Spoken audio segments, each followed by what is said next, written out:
बच्चों आज के क्लास में हम लोग क्या पढ़ेंगे? सवैया। सवैया क्या है? एक कविता है ना। इसको ये सवैया की कविता को लिखने वाले कौन है? रसखान कवि है ना।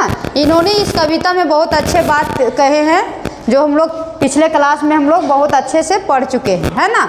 इस क्लास में हम लोग सवैया का प्रश्न उत्तर करेंगे विस्तार पूर्वक से। तो बच्चों देखिए सवैया का प्रश्न उत्तर क्या है सो हम लोग देखते हैं। ब्रज भूमि के प्रति कवि का प्रेम किन किन रूपों में अभिव्यक्त हुआ है ना। किन किन रूपों में अभिव्यक्त हुआ है तो देखते हैं किन किन रूप में हुआ है।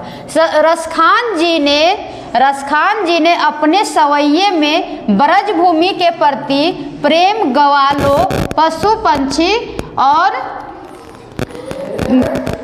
पंछी यानी कि ग्वालों, पशु, पत्थर और पंछी के रूप में व्यक्त किया है। किसके रूप में व्यक्त किया है? सवैया में ब्रज भूमि के प्रति प्रेम ग्वालों, पशु, पत्थर और पंछी के रूप में पूरा व्यक्त किया है ना। अब देखिए बच्चों दूसरा क्वेश्चन हम लोग पढ़ेंगे। कवि का ब्रज के वन भाग और तालाब को निहारने के पीछे क्या कारण है ना। निहारने के पीछे क्या कारण है हम लोग देखते हैं क्या कारण है। रसखान जी ने प्रभु श्री कृष्ण के अनन्य भक्त है ना। अनन्य भक्त है। उनके प्रति अत्यधिक प्रेम है। क्या है? उनके प्रति अत्यधिक प्रेम है।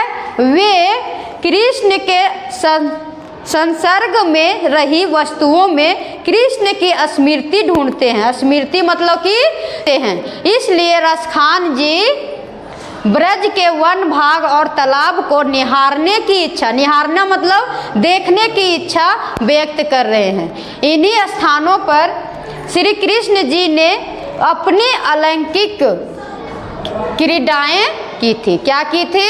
तालाब के निहारने की इच्छा यानी कि तालाब को देखने की इच्छा व्यक्त कर रहे हैं और इन्हीं स्थानों पर श्री कृष्ण जी ने अपनी अलौकिक क्रीडाएं की थी। अब बच्चों देखते हैं तीसरा प्रश्न। एक लकुटी और कमारिया पर कवि सब कुछ न्योछावर करने को क्यों तैयार है ना। तो बोल रहा है यहाँ पे रसखान जी अपने इष्ट देव प्रभु श्री कृष्ण के प्रति समर्पित है ना। वे अपने इष्ट का प्रेम भक्त पाने के लिए अपना सर्वस्व न्योछावर करने को तैयार है। क्या यहाँ पूछ रहा था? कुछ न्योछावर करने को क्यों तैयार है? तो यहाँ पे बता रहा सर्वस्व न्योछावर करने को तैयार है। इसी भावना के वंशीभूत होकर वे लाठी और कंबल पर अपना सब कुछ न्योछावर कर दिए थे। अब क्या चीज़ पर किए थे? लाठी और कंबल पर अपना सब कुछ न्योछावर करने को तैयार हैं, है ना। अब हम लोग देखेंगे चौथा प्रश्न। सखी ने गोपी से कृष्ण का कैसा रूप धारण करने का आग्रह किया था, है ना।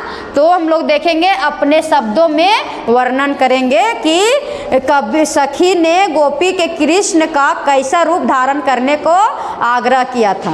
अब देखते हैं। एक गोपी ने अपने सखी से कृष्ण के मनोहरी रूप धारण करने को आग्रह किया था। कैसा रूप? मनोहरी रूप धारण करने का आग्रह किया था। वह अपने सिर पर मोर पंख और गले में वैजंती माला धारण करने को तैयार है। क्या बोले थे? कि मोर पंख और गले में वैजंती माला धारण करने को तैयार है। वह कृष्ण की भांति पीले वस्त्र पहनने को तैयार है। कैसे? कृष्ण के भांति वह पीले वस्त्र यानी कि पीला कपड़ा पहनने को तैयार है। वह अपने हाथों में लाठी लेकर गाय चराने के लिए ग्वालिन का रूप धारण करने को भी तैयार थे। वो कृष्ण क्या करते थे? वह तो पीले वस्त्र पहनने को तैयार थे ही, लेकिन वह अपने हाथों में लाठी लेकर गाय चराने के लिए भी ग्वालिन का रूप धारण करने को तैयार थे। अब ग्वाला जो होता है, जब गाय चराने जाता है और जानवर चराने जाता है तो उसके हाथ में तो डंडा होता ही है ना, तो उसी का रूप धारण करके अपने हाथों में लाठी लेकर गाय चराने के लिए ग्वालिन के रूप धारण करके भी वो रूप धारण करने को भी वो तैयार थे। तो बच्चों, इस क्लास में हम ये 4 क्वेश्चन सवैया का हम लोग ये कर लिए हैं। अब इससे आगे जो बच गया है, ये सवैया कविता का क्वेश्चन आंसर जो बचा है उसको नेक्स्ट क्लास में हम लोग कवर करेंगे। Okay, bye.